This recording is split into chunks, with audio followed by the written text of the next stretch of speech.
Hello, hello. Welcome everyone to Boomer in the Burbs. If you have not been here before, my name is Belle and I am a 70-plus-year-old baby boomer in Metro Atlanta, here to inspire and enlighten you on all of the things that we can do as boomers, whether you are millennial or Gen Z or whatever classification you are.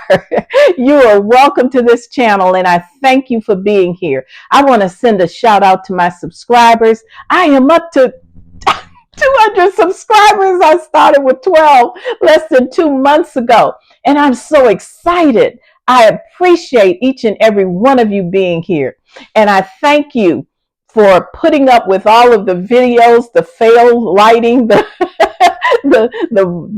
voice too high or the voice too low. I thank you for putting up with me.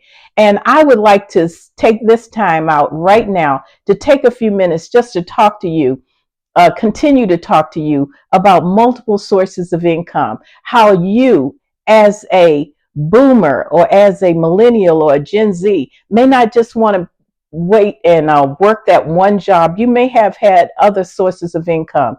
And I'm going to talk to you about mine, another source of income. Of course, many of you know I say off and on that I have started an Airbnb. I started it last year, and I'm ready to go ahead and take all of this information to the tax office, all tallied up as to what my 2023 expenses and my income were.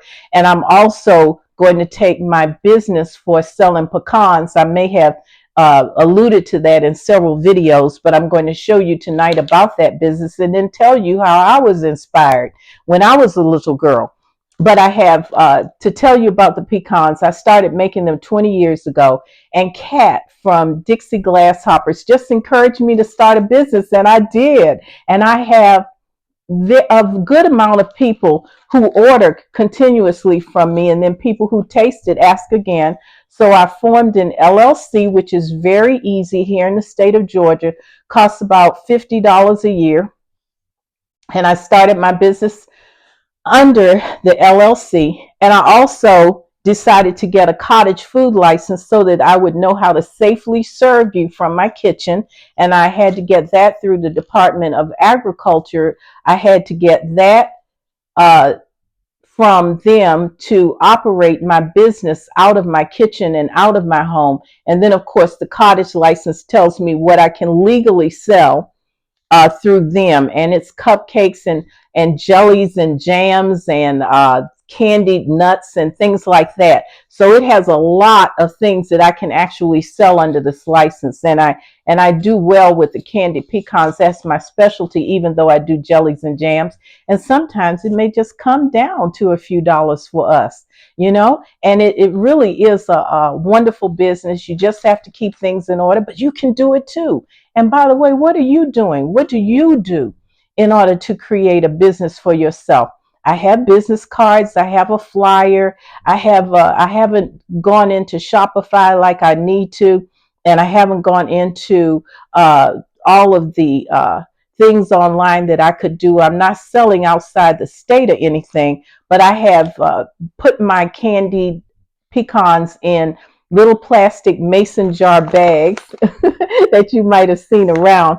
And this one is my large size, and this one is one of the sizes for the medium, and this one is the small or sample size. And I kind of weigh them out so I know approximately how much is in there. This one is a half pound, and on my label I have to put the allergens that are there inside this product, and I also have a statement that the cottage food license people have me put on there according to the license. So we have a lot of rules and regulations, but we can follow them.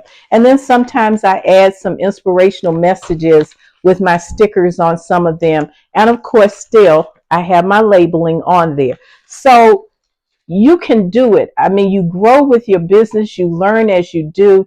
You can do some things if you are knitting socks to wear around the house, fluffy socks, or you're able to do some alterations, or you're able to make little bracelets. I have a friend that makes beautiful bracelets and beautiful pieces of jewelry that she gives away because she loves to do it. She also knits. And these passions can become something that you may be able to cash in on if that's your idea. Now, I want to talk about Etsy or Etsy. I think it's called Etsy, Etsy, where a lot of people cash in on their passion. I just want to give you a short statistic, okay? On Etsy, there are 7.5 million sellers, and then they had $17 billion in sales.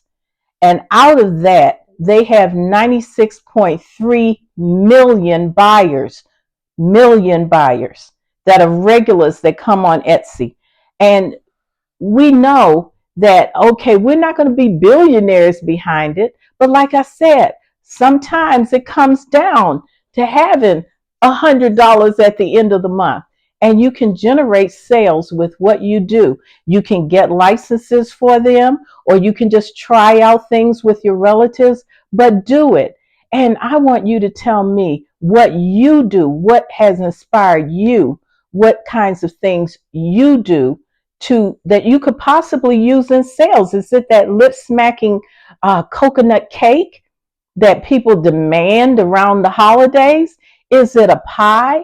Is it doing repairs on items, clothing items? Is it making certain things, making aprons? What is it that you do that you just hadn't thought about? Okay, so I said I'd mention Miss Doris. She's my shero. She is a lady. Years ago, I started really recognizing Miss Doris around when I was about 6 years old because she had 3 businesses going. She had a business called, I would say they call frozen cups. And she would take some real sugary Kool-Aid, pour it into a paper cup, freeze it in her deep freeze, and then sell it to the neighborhood children. I think the frozen cups were somewhere around 5 cents. And then 5 cents, yeah, she made, it was a lot of money back then. And then she would make something called brown dogs, which were about the size of I would say a cupcake. They were flat and they fit in a pan. She did sugar and some kind of molasses mixture. And then she had big peanuts in them. And we would go down there and that would be our candy if we could get it, if she had some ready. And sometimes she just sell it to us straight out the oven. Ooh, wee, that was good. And then finally, Miss Doris did hair. And I'd march down there after I got my hair washed, of course, at home, because if she had to wash it, it was a little extra. And Miss Doris would do our hair. And boy, oh boy, well, those of you who know about this hair, she would do our hair, okay? And she wouldn't even burn us.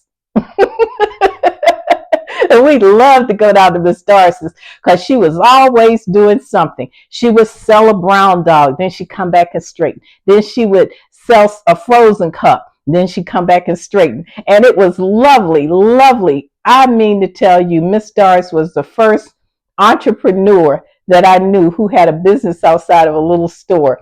And she would sell her stuff and she was popular. And I went to Miss Doris up until my teenage years, buying all of her wares and loving to go down and get my hair done. You were lucky if Miss Doris took you in to do your hair. That's what we always say.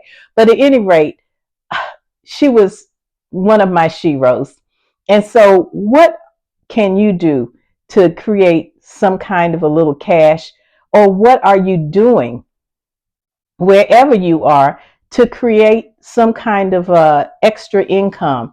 Because we all know that it's exciting to do what you love, but to get paid to do what you love, now that's a bonus. That is a bonus. So this was just a little presentation about what I do to cash in on my passion. And I hope that you have thought about this and maybe become inspired, or maybe even inspire me by coming back and telling me, what do you do? What is it that you do to create another source of income? Other people will read it and they will be inspired by you. Put your business down in the comments below. Do you sell eggs from your hen house? Do you get together and mow lawns? Do you walk dogs? What is it that you do? Do you sit with the elderly sometimes because you have a heart for helping people like that? Tell us and inspire us. And thank you so much for any comments that you put down or any suggestions that you put down. You never know who will read it and be inspired by you. With that said, that's the end of my video tonight.